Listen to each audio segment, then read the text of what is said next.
how to go to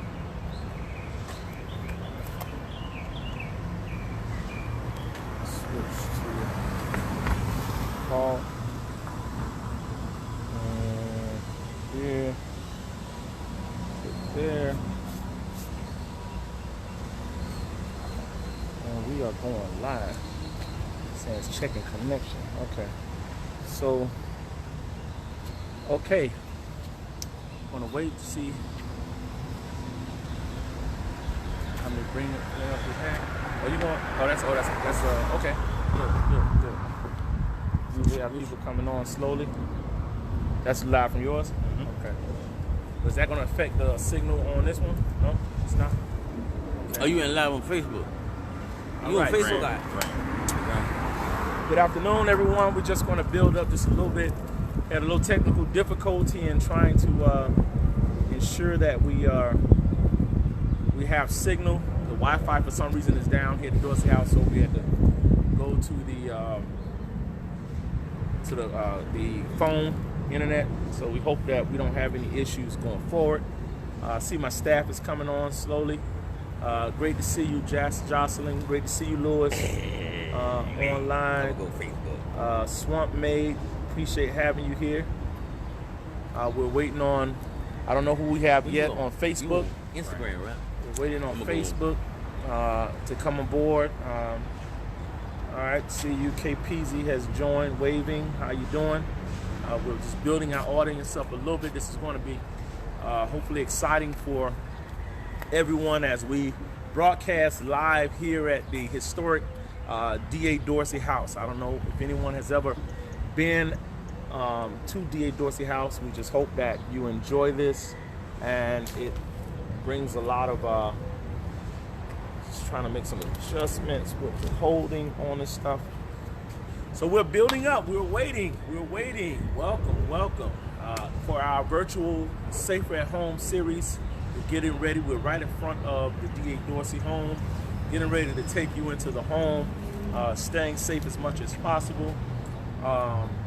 So we're building up our audience. Great. Swamp Maid, great to have you here. Watch it. The wind is just picking up a little bit. Look like it's an overcast, like it's going to rain at some point today, which is great. Always great to have rain and heal the earth. We just want to give it a couple of more minutes. I hope everybody hear me. Facebook, I hope that you hear me over here. Instagram, thank you so much. Yeah, the volume to be up. So we're waiting just a few more minutes. To get people on for this virtual tour, to be a part of this exciting experience. You're going to hear the cars going by. We are in historic Overtown, and we're at the D.A. Dorsey House. So we're just waiting just a few more moments, and we will be getting started very soon. Thank you so much for joining us today. We're about 4 minutes into 12 o'clock.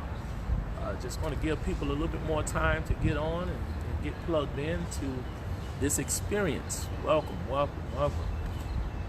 to this experience. We're going to probably send out some, I'm going to do some send outs right here.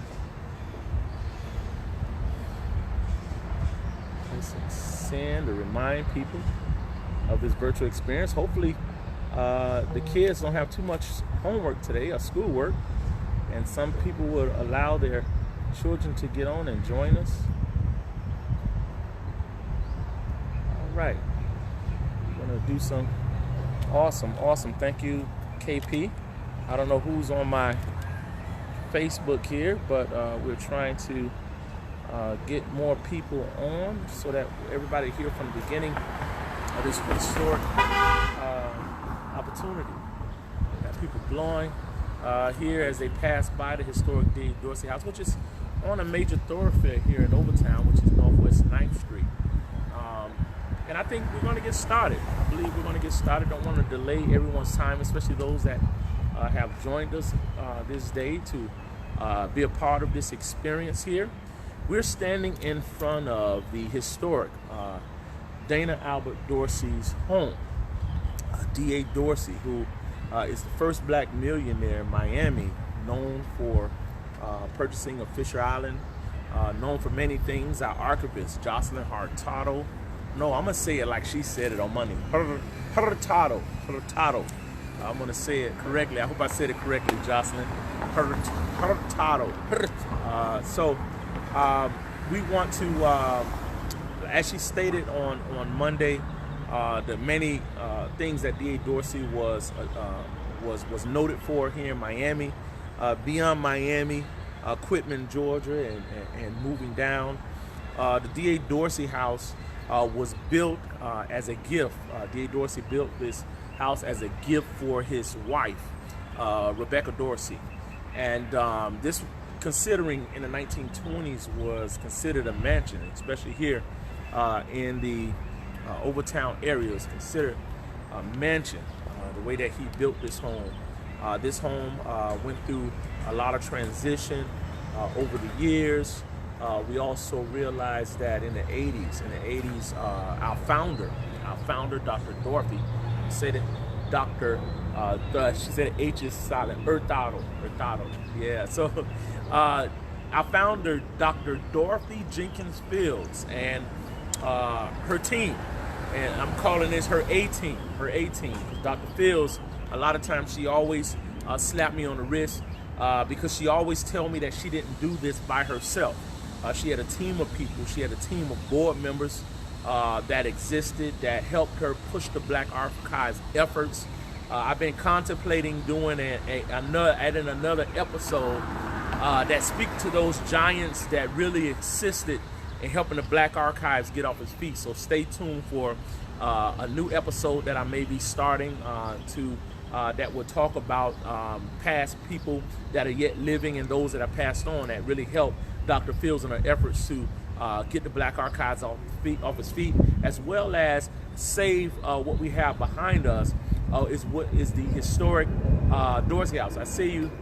Welcome aboard. Another one of my staff members just came on, Granny Girl 29, Miss Anjaya Flag. Thank you for coming on. So, if you're on Facebook, you can make comments. Please make comments in the comment field so that I know that you're here. Instagram allows me to see who comes on. Facebook, I don't know who's on. So if you want to make a comment, just to let me know you're here so I can give you a shout out. And thank you so much for joining us this day. But we definitely want to talk about the Black Archives and the board of the Black Archives that went through so much to save this historic structure, which came on a national register. Now, initially, this building, over a period of time, was dilapidated because it's a wood-based construction, all wood-based construction. Of course, with the South Florida weather, issues of termites were raised that began to destroy the building. Of course, humidity as well as water, rain can help lead to the dilapidation of a structure, period, especially a wood-based structure. So when they put hello, Ms. Weaver, great to see you from Palm Beach. Welcome, Ms. Weaver from Palm Beach. So first thing they wanted to do is to get the building designated as a historic landmark based on who the building was associated with. And the association was D.A. Dorsey, who was the first black millionaire in Miami. The second part of that is getting the funding that is needed to restore such a great structure. When they did the structure, they did the measured drawings. The preservation department, with all care and following the guidelines for historic preservation, they found that the original structure of the building, I'm going to give you if you're not on this line, you would never know this. Many people don't know this. Many people assume, many people just hide away from the truth. But they found that the original structure, got a motorcycle going by. Great. We found that the original structure of this building in the 1980s, because it was built as a wood-based house in the 1920s, that original structure, in order to preserve that structure and restore it, would not be able to happen. The original D.A. Dorsey house, the original structure, was so bad that they could not save the original structure. This is what I'm letting you know. Many people. Hello, Kevin Roach. Kevin Roach, great to see you from Homestead, my neck of the woods. So the original structure was not able to be saved. Many people don't know that. Many people don't realize that the original structure was not able to be saved. So what they initially had to do is get measured drawings. They had to get an architect on board, and they went inside the original structure. They pulled the plans. They went inside and took measured drawings of every room, measured drawings of every base, every piece of wood, every piece of the woodwork. They took the measured drawings of that building and reconstructed it architecturally. Once they got the measured drawings and got it to the exact way that the building was, the exact place that the building stood, Dr. Fields did something that most preservationists hate to do, but she had to do it in order to preserve this history. And there's a picture that she has, and she reminded me of this picture, where she had to take a sledgehammer and take the first hit at the original structure in order to demolish it, in order to build the replica of the Dorsey House. So at that point, they had to level, demolish the original structure, and in the 80s, they began to build the structure that we see behind us, which is an exact replica. The replica is so exact that it still was supported by the National Register of Historic Places. This is the National Preservation Board that identifies the structure of buildings and make these structures, still add these structures to the list that exists historically.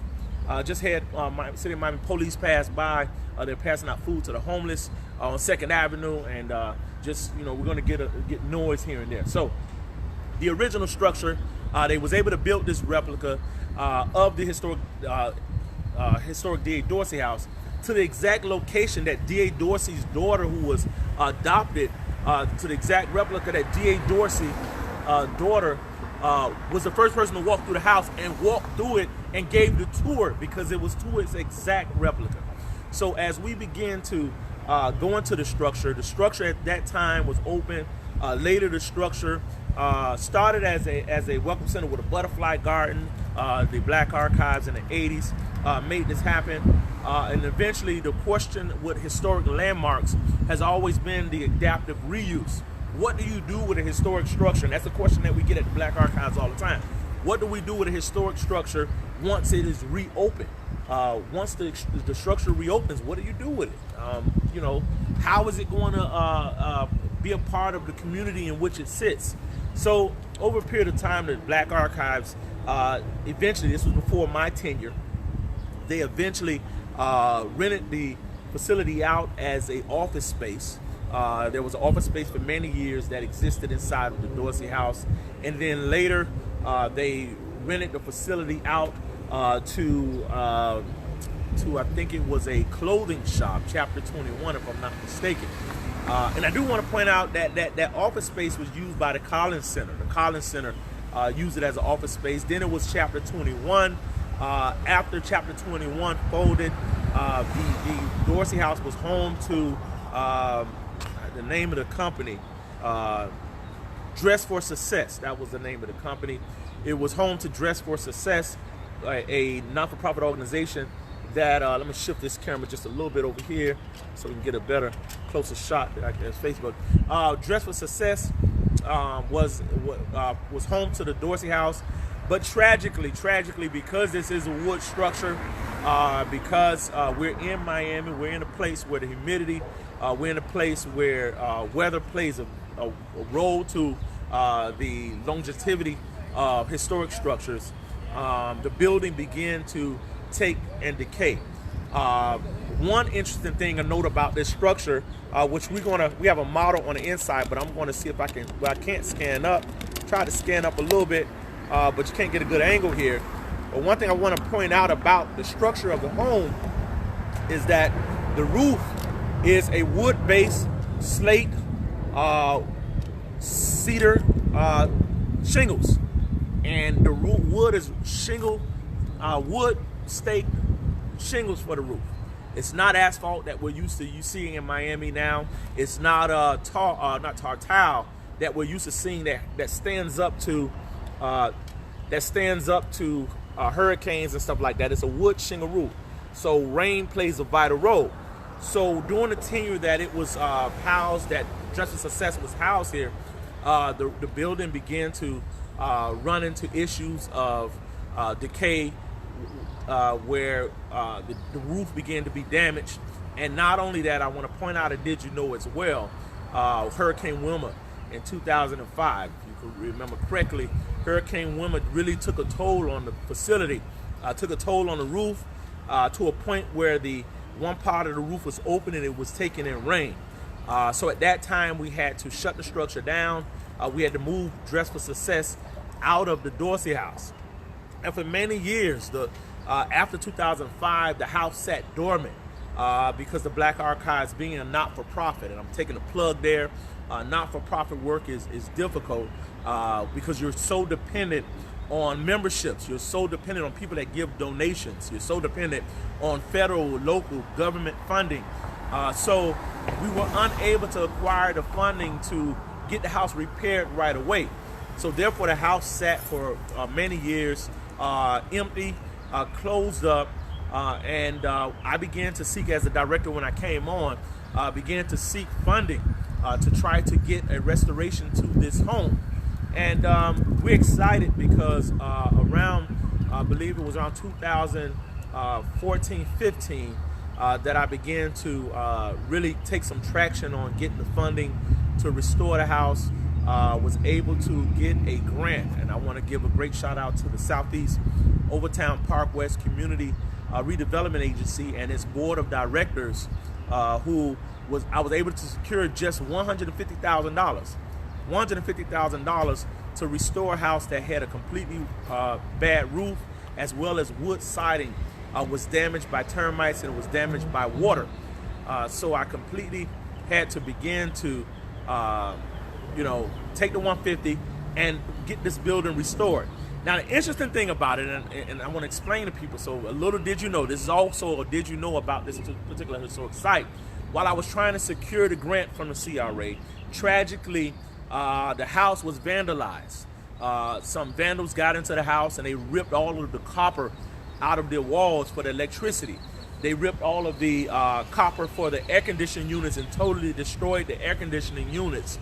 They bust holes in walls. They ripped up the floor to get under the house, to get all the copper that was under the house. That posed a problem. That posed a major problem with trying to get the house restored, because I only asked for $150,000 and that damage wasn't a part of the restoration. Honestly, I'm going to put it out there. I did try to get some more funding, but I was told that, hey, that's on the Black Archives. So what I did at that point, me and my staff, is we started a GoFundMe page. Trying to get more money, more than $150,000 to get this work done. But I am a man of faith and prayer, and I eventually actually found someone that was a contractor that was willing to work with the Black Archives, or willing to work with us to make this happen.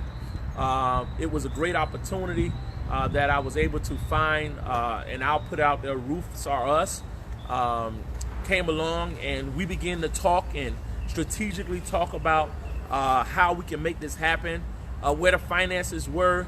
With the amount of money that I had, the little money that I had, we began to transform. We began to really sit down and go over the item listing of what we need. And one thing we did was we would direct in our restoration process was that we made sure that every penny that we had went into the restoration, went into buying the material that was needed, went into the work and the craftsmanship that was needed to restore it. And we were able to open this facility, and I believe this facility, if I remember correctly, 2018, we were able to open up this facility, fully restored, and upgraded with cameras, upgraded with lighting in many cases. So I was blessed. The Black Archives was blessed to have the $150,000 for the Southeast Overtown Park West CRA, as well as have the support of many people that gave online with GoFundMe And we were able to do this house within that budget, get it restored within that budget. So a lot of times when I hear people talk about it take millions of dollars to restore, it takes millions of dollars to build, I kind of laugh, because they said that about the Lyric Theater. We got the historic Lyric Theater restored as well as expanded, and they said it about the Dorsey House. And we were able to get the Dorsey House restored for $150,000 under the amount that it normally would have taken. So, glad to have you on. See, Mr. Brandon joined. Our board chair, Ms. Pat Brandon, has joined. Pierre joined. I see Kevin Roach on the Facebook side. We're about to get ready to go inside of the house. I'm thankful for my cameraman today. Our lead public safety officer, Mr. Isaac DeCoste, is here. And our maintenance here, Mr. I forgot what his name was. No, I was just messing with you. Tito is here. They're going to be my cameraman, man. So excuse us just a little bit. Uh-oh. I shouldn't have did that. Did I lose? I think I lost. Okay, am I back? I think I'm back. Somebody let me know if I'm back on Instagram. Am I back on Instagram? Just let me know. Just send me a message if I'm back and you still hear me. We went on for a second on Instagram. Again, we're having difficulty because the internet, for some reason, has gone down in the Overtown area in the Dorsey House, and we're using the actual phones in order to produce today, so it may be intermittent.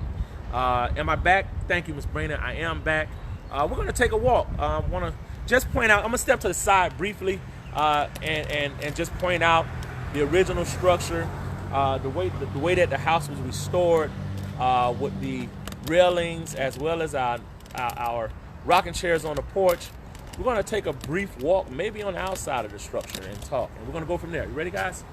Cameraman, you might have to. This one is more important than that one. Okay.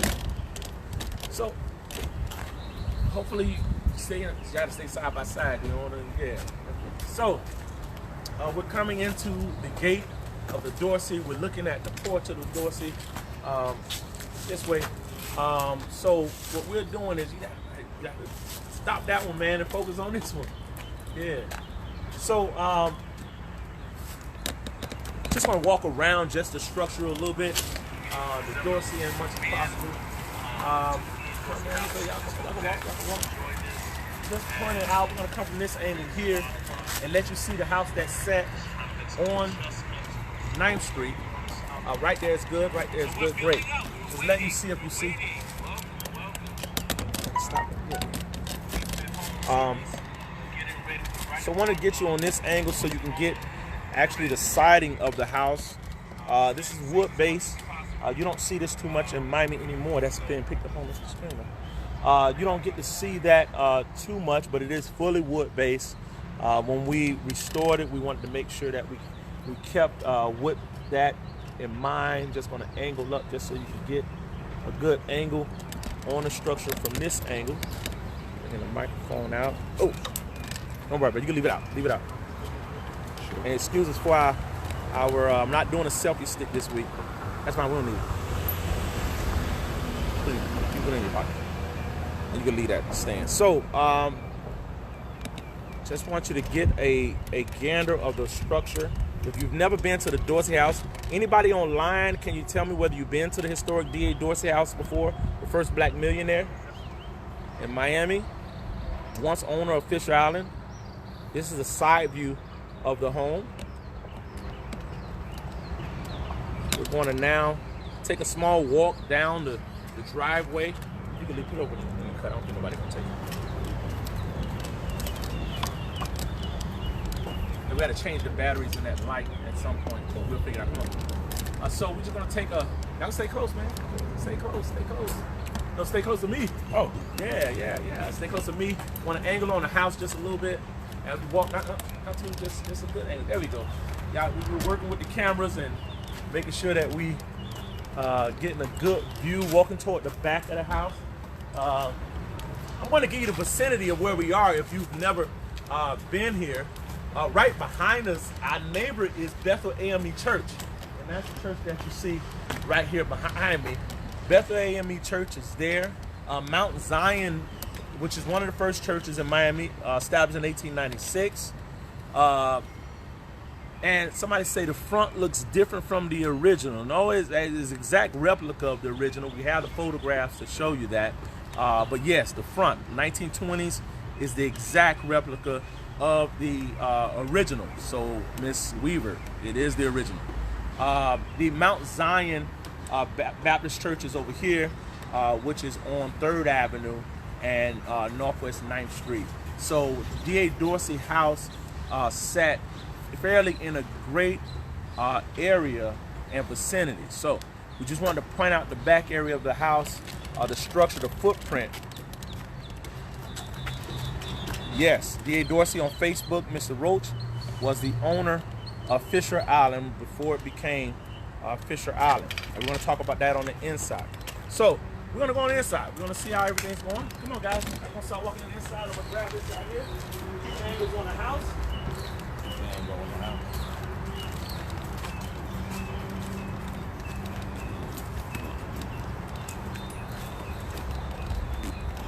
I feel like a real cameraman, huh? Real cameraman, yes. All right, we're coming on the inside. Coming on the inside, great. We are here inside what would be considered the foyer of the Dorsey House. This is the foyer. This is kind of where you would meet and greet your guests here at the Dorsey House. When we decided to open the Dorsey House, we wanted to, personally, I wanted to make it where people can come and kind of see the space. One thing I noticed when I came to the Black Archives in 2003, and it was an office and it was a clothing store, people were not allowed to go in it. People were not allowed to enter into the home. They actually get a feel and know about Dorsey. There was a lot of people that talk about Dorsey, but the truth is, did they really know about Dorsey? You know, that's the feel. Did they really take those batteries out? Did they really know about Dorsey? Did they know who he was? Did they know what the man was about? Did they know that he owned Fisher Island? We're changing the lights on one of the cameras, getting it back right. So that was very important. I want to, at this time, kind of come over to a replica. I want you to see this replica here. Give me just a second, stand still. This replica, when someone asks it, doesn't look like the original? This replica of the Dorsey House was one of the things that were used as a measured drawing. So when you say it doesn't look like the original, this is the original. This was before this one was built. They had to rebuild this replica of it in order to build the original structure. This is a great model, great teaching, because we can take the roof off. There we go. We got light. Great.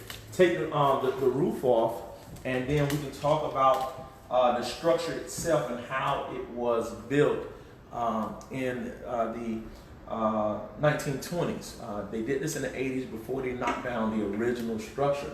Another way reason I like this measured drawing that they did, because it also allowed you to see this 3D replica of what the first floor was like when they did the structure, as well as the back side of the home. So they took a lot, the fields and the preservation team took a lot of time with getting the structure, measured drawings, getting the structure documented so that they can rebuild it in the manner that is rebuilt today. The Dorsey House. Now, I pointed out and I talked about the people that gave. In our house, as soon as you walk in, you see the names. Come a little bit closer there. You see the names of people that gave towards helping us. 150 from CRA. Then we had the direct donors. Their name is sitting on this house in perpetuity. As well as in 2018, we had a lot of people that gave and Give Miami Day. So when you gave and Give Miami Day in 2018, your name was added to this list because all of the funding that we received from Give Miami Day that year, we put it towards the opening of this structure. So if you gave in 2018, if you were a direct donor, your name was listed here. The project, we opened it actually February 8th, 2019. I was just a little bit off. We opened February 8th, 2019 when we restored the home. We restored the home. We have donations when you come in. That's very important, vital and very important. We just want to kind of come over on this side. When you come into the Dorsey House, we have several exhibits that talk about Dorsey. I'm not going to go too deep into his history because our archivist did it on Monday. But Dorsey was born in Georgia, 1868. His father was born in Virginia. His mother was born in Georgia. The records of Dorsey is very faint. We're finding different things. I've had people to kind of talk to us about Dorsey on many cables. Now, did you know? Here's a did you know. Did you know that Dana Dorsey was married to a Rose Campbell prior to coming to Miami? And they had a son. His son was Ezekiel Dorsey that was born in 1892. Now, when Dorsey left his home in Quitman, for whatever reason he left home and never returned, he came to Miami. And when he came to Miami, he met Rebecca Livingston. He met Rebecca Livingston, and they had an adopted daughter who was Susie Dorsey. Susie Dorsey, they adopted a child, Susie Dorsey. So Rebecca Livingston was the daughter of a preacher. Rebecca was born around 1886. She worked as a teacher for public schools. Prior to that, she was a seamstress. You know, she was an accomplished pianist. She was, and we have records that show how Dorsey's had a 2-year-old child, Susie Dorsey, born approximately around 1933, and they talk about that. Newspaper interviews states that Dana Dorsey Chapman, formerly Susie Dorsey, was adopted by the family. So as we walk in from what was the foyer area, I wanted to point out an actual advertisement of D.A. Dorsey, his real estate and rentals, real estate bought, sold, and exchanged. We rent and sell home sites, hotels, apartment houses, lands, and lots. Your business is solicited. 119 Avenue G. Avenue G. Avenue G. The avenues were, of course, we know were when Flagler established the city. They named the streets. They named the streets 1 through 14, and the avenues was A through H. All right, good. So we're walking into what would have been sort of like the living area of Dorsey. Come on in, fellas, come on in. And in this, we use this actually as our greeting spot. Came in from the outside. I want to sanitize a little bit with my hands. We use this actually as a greeting spot for the house. When people come in, our docents are here, and they greet you. And I just want to kind of turn this way to tell you what we normally would have. Just stop here for a moment. You guys come closer here. Thank you. Let's get an adjustment. We're just going to talk about just briefly the house and the restoration. This particular shows the original. For someone who said that's not the original, this is the original house. Now, what you may be used to seeing is the house in the 1940s. You may have seen this picture where they had the cement columns, but this wasn't original to the house. This wasn't original to the structure. The original house is here. And also, I want to point out here, in this particular one, they had the asphalt roof, the tar roof is what they had, and many people have seen this picture and said, oh, it's different from this original. No, this is not the original house. The original house was better showcased on this 1926 photo. This was after the 1926 hurricane, where you see the columns that you see today. You see the railings that you see today. You see the wood slate roof here. This is right after the hurricane. Interesting, you don't see a highway going across the back here. I-95 wasn't there. But I want to point out, we have a timeline that talks about the house from the original structure in the 1920s to the 1980s, where the house was it was abandoned and in bad condition, to the late 80s when they began to restore the house. The 90s when the house was kind of in its pristine condition after it was directly brand new. And then the house, when it began to decay, and then when we reopened it in 2019, I have a question here. Do you have a picture of the whole house original? Because the one I see on Google doesn't have like a 3D roof. What do you mean by 3D roof, Miss? Yes, it's showing 1940. Okay, so she see it. Okay, yeah. So she just acknowledged that this is the one that she see, but the original house is the structure that you see right here, which is 1920s, which shows the exact. All right, thank you so much. So the house is a wood vernacular house. The house address is 250 Northwest. The original house is H250 North 9th Street. He built this 2-story house for his wife, 3 bedrooms, long bathroom on the 2nd floor, which we are going to show today.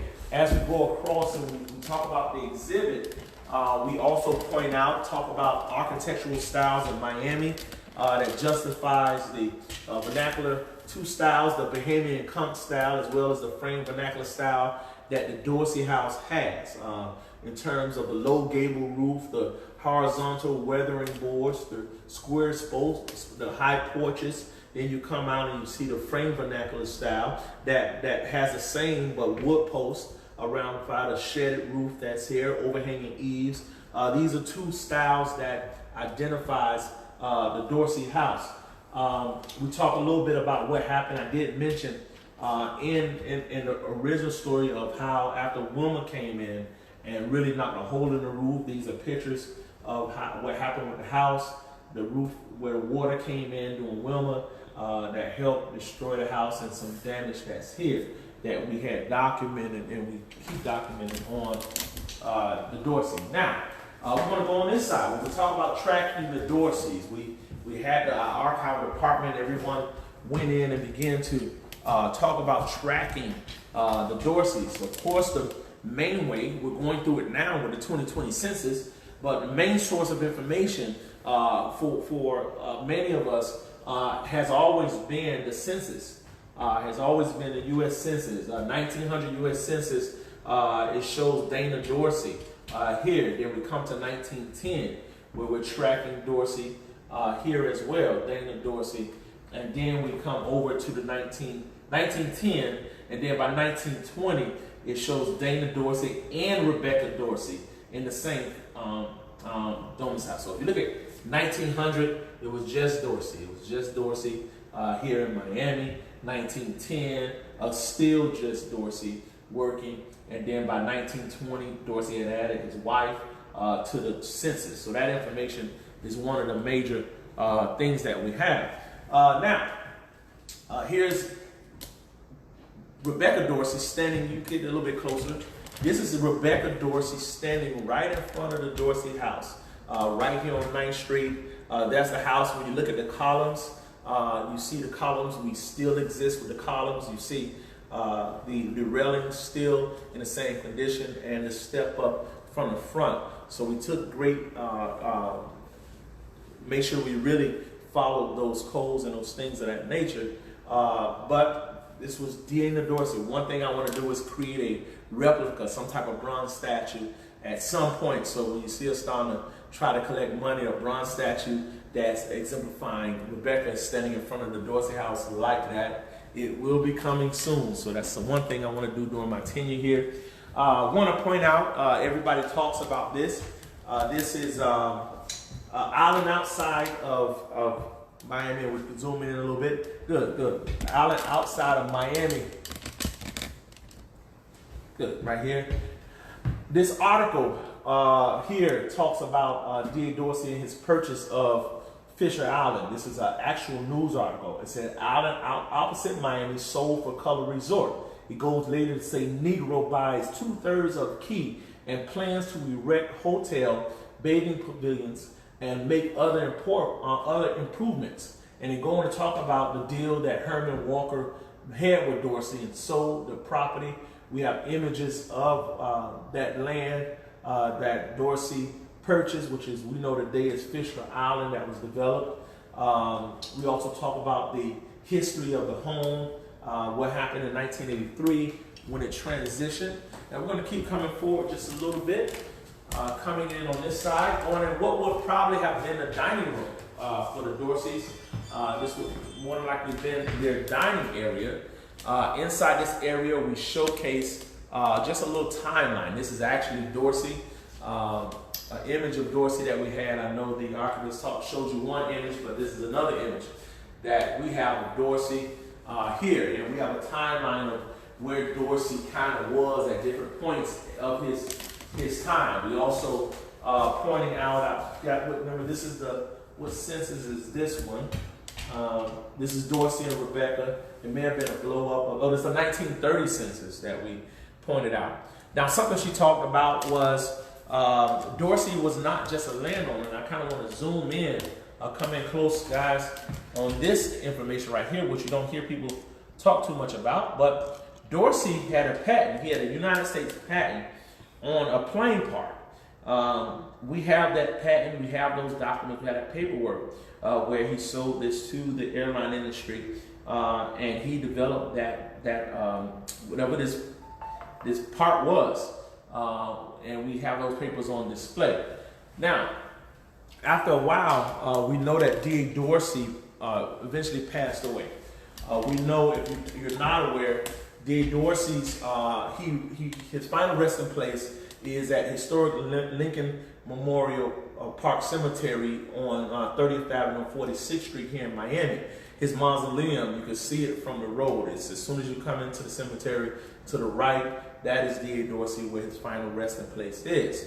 Now, when D.A. Dorsey passed away, of course, he had a great amount of funding that he had built up. He had become a millionaire, and he owned a lot of property.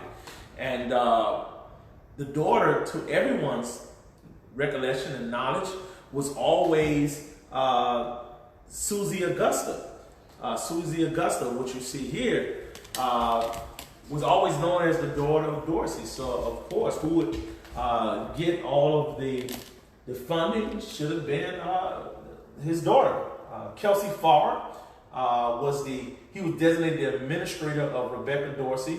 But when Dorsey died, Susie Augusta, who was a minor at the time when Rebecca Dorsey passed away, he became person over that, and she was to get 6 years old, get $150,000 in those times. But what began to happen, stay with me, it began to come out that, wait a minute, D.A. Dorsey, well, angle this way, you good? Yeah. D.A. Dorsey quite possibly had a son. His son, Ezekiel Dorsey, who people in Miami didn't know Ezekiel Dorsey. They didn't know Dorsey had another family before he came to Miami. And it was his son. And of course, his son, here's an article that talk about D.A. Dorsey passing away, but then it began to talk about his son. The fact that he had a claim. It talks about Henry Jones, a former assistant state attorney, convinced the judge that Dorsey's long-lost son, Ezekiel Dorsey, they ruled that it was his son. You have his birth, on the census. This census here is the, what year do we have on this census? The 1900 census. Ezekiel Dorsey is on that census. Then that became an issue of what happens now. So of course, if it don't make dollars, it don't make sense. So you had an issue with a sibling rivalry over that funding. Sibling rivalry, so much so that this was taking place in the United States in the black community that it even made the cover of Jet magazine. Florida Battle of Wills. I don't know how many people remember these type of covers for Jet, but Florida Battles of Will, over $95,000. And they talked about the whole story that D.A. Dorsey had a son who had a stake at his inheritance as well. Just stay focused on that just a little bit so you can get a good look at that.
Okay, so just was focusing on that, I'm going to go into our other area that we have of the home that more than likely could have been Dorsey's office.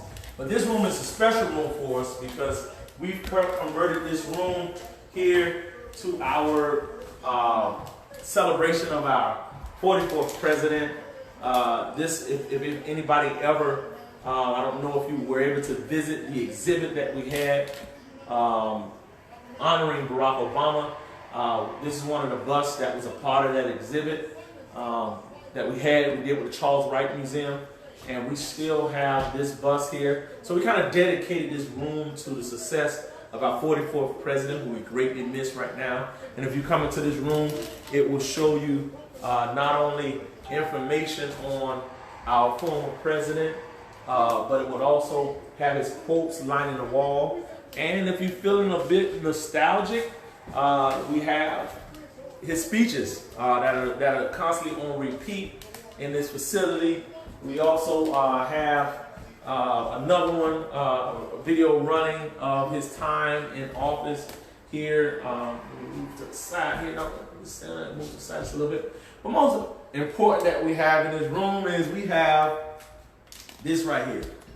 Anybody know what this is? This is the birth certificate that our 45th president constantly badgered that we didn't have, that he didn't have. He wasn't a resident. So we have this. We're going to keep moving. I think we're short on time and we don't want to delay everyone. We're going to begin to take our talents upstairs. I want you to see the upstairs side of his home. So follow me. We've turned every room. You go high on the camera and you stay low, so above his head. Yeah.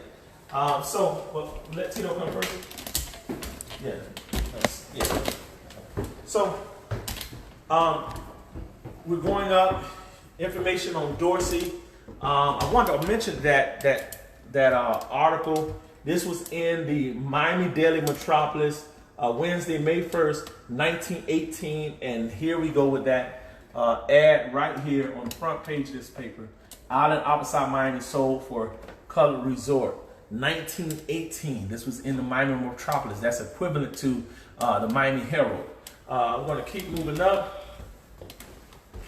We've decided that what we ended up doing was turning the rooms upstairs to highlight progress. One person that we wanted to highlight in the rotating exhibit that exists.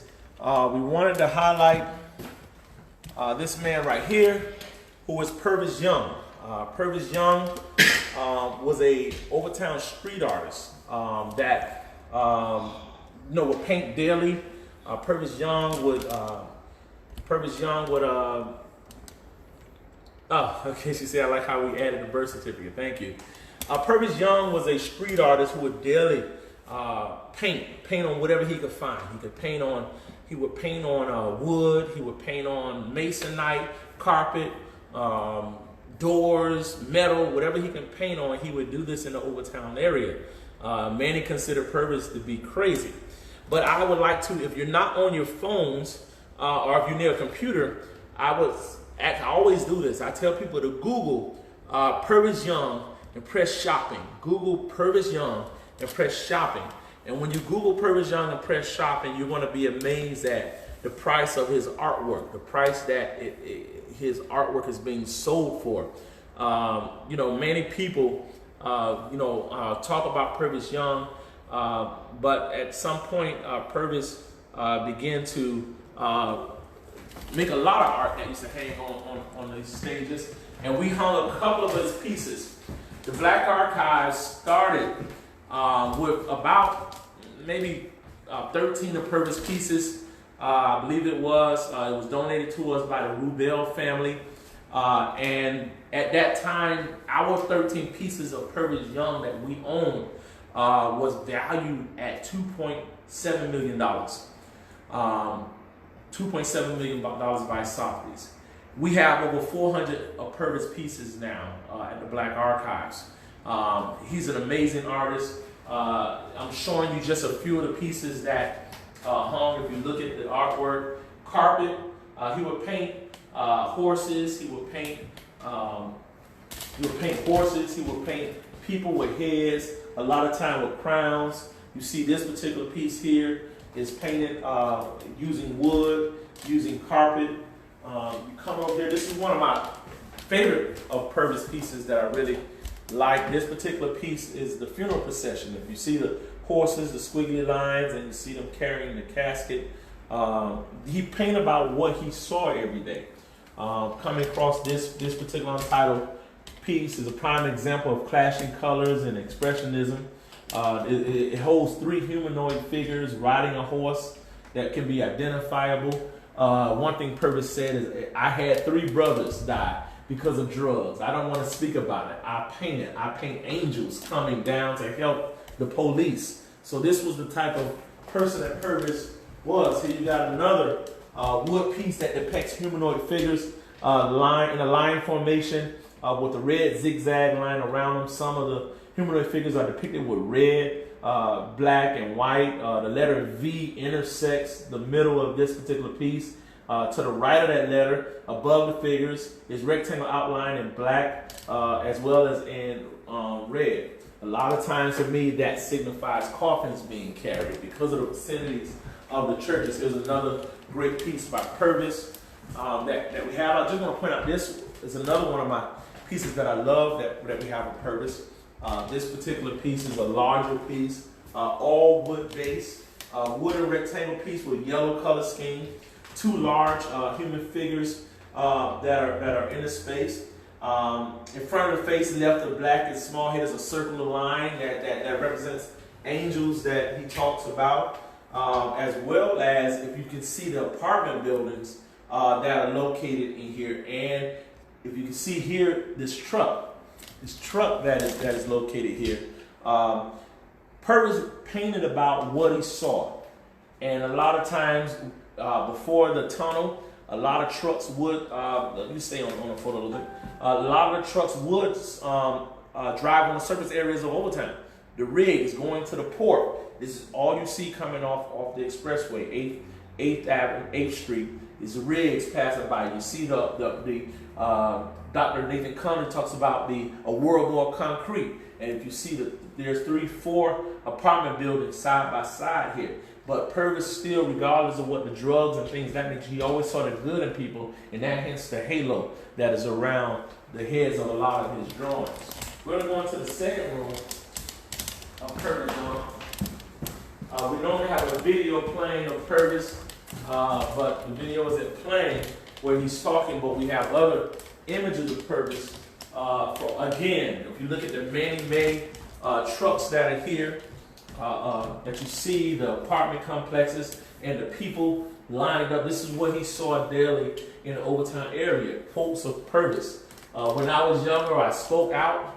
I spoke out against the establishment. As I got older, I got wiser, and I know that sometimes it's good to keep your lips frozen, so I paint these things. So he began to let painting do a lot of his talking. Painting about what he saw in people. And again, you see these 2 figures here, but then you see the one figure. He said the angels would come down to help people. He always drew the angels. This particular piece that talks about, that shows many of the apartment complexes, shows the horses, shows the figures that are walking.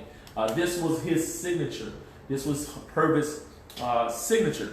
Coming here. Interesting thing about this one, that we hung this one, because this one also has the insects. And we see the cockroaches that he saw. He drew about what he saw on a regular basis, and this is why Purvis was so important. He was the Rembrandt of Overtown. I like when he said, "I feel like one day an art dealer will make a book about me. I want to be named Purvis. I wanted to be named Purvis. All the greats that I admire, like Picasso, Rembrandt, and Van Gogh, are recognized by name. There are many Youngs, but only one Purvis." Purvis artworks hangs all around the United States. Purvis is major when I tell you sometimes when you go through it and you look at what Purvis has been able to accomplish. We're moving on to our last room of exhibits. Ironically, you know, when we did this, we wanted to dedicate this to the Miami Times, which is our oldest black periodical in Miami, and it's still in existence. So we thought it would be a great way, and this was prior to losing Garth Reeves Sr. We did this prior to way before Garth Reeves Sr. Passed on, and what we wanted to do was highlight a lot of the major cover pages of the Miami Times, which this was one of the cover pages. It was just paying homage, and that's good that these things came out before he passed, that people were giving Mr. Reeves, who was a great mentor of mine, his flowers. Others that we pointed out was this one from 1944. And you see Hazel Reeves on the front of this particular cover. You see other prominent people that exist in Miami talking about the war. You know, these newspapers played a very important and major role in documenting the history of blacks in Miami. Coming this way, the cameras are coming with me, showing you another one here that talks about different things. It's 1977 cover of the Miami Times documenting. We have this aptly range in this particular one, and then we want to point out this one from 1977 as well, which was interesting thing. One thing, as a kid growing up with the Miami Times told it like it was. It was no sugarcoating what was put in the Miami Times. This one, interesting enough, has the body of a dead person on the front of it. You know, the Miami Times just scared me when I was a kid because we knew it was the dead people paper. But the Miami Times told it like it was, and we wanted to point out one of our most prized possessions that we have that we don't think this is anywhere else. But this is a copy of the 1938 Miami Times. It's not in great condition, but it is from 1938. This is one I'm talking about Satchel Paige on the front page of it, the greatest Negro pitcher en route to Puerto Rico.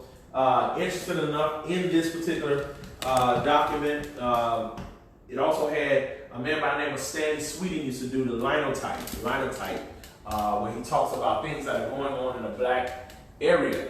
So as we talk about D.A. Dorsey, we talk about the Dorsey House and the experience. I'm going to change this backdrop and something here. Yeah, definitely.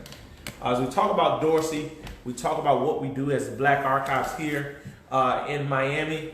We're excited to do this. We're excited to bring this to you each and every week.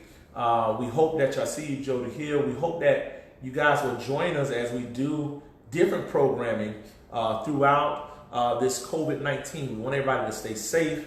We want the employees to stay safe. We want families to stay safe as we deal with this social distancing. So what we want to do is just say hello to everyone. We want everybody to stay safe. We appreciate everything that you guys are doing, and we appreciate when you come on board, you come and support our different activities. I hope that you enjoyed this segment of virtual tours inside the D.A. Dorsey House. We look forward to seeing you tomorrow with stories in color by Camila Pritchett, and we look forward to starting all over again with Miami. Is it true? Our second with Jocelyn Hurtado. I'm trying to go off rip on this. We're also talking about legacies, moments in Black history with Alicia Melton. We're coming back Wednesday with our Jeopardy Noir. So we're going to see who's going to take the crown with the Jeopardy. And then we come back on Thursday with Profiles in Black History, Legacies by Louis Berthan. And then we come again Friday with a virtual tour. I haven't decided what the tour is going to be on Friday, but we'll let you know as we begin to develop how we're going to do the tours, because we're trying to stay safe. And when I do the tours, we're trying to make sure we stay safe. Thank you, Ms. Brandon, certainly for your support as a board member. It is great to see when your board members come on board and support everything that you're doing. Appreciate everybody. Stay clear. We hope to see you on tomorrow for Stories in Color with Camila Pritchett. Follow us. Tell your friend to tell a friend to tell a friend. And we're going to make sure that we get out of here. Thank you so much, and we'll talk to you soon.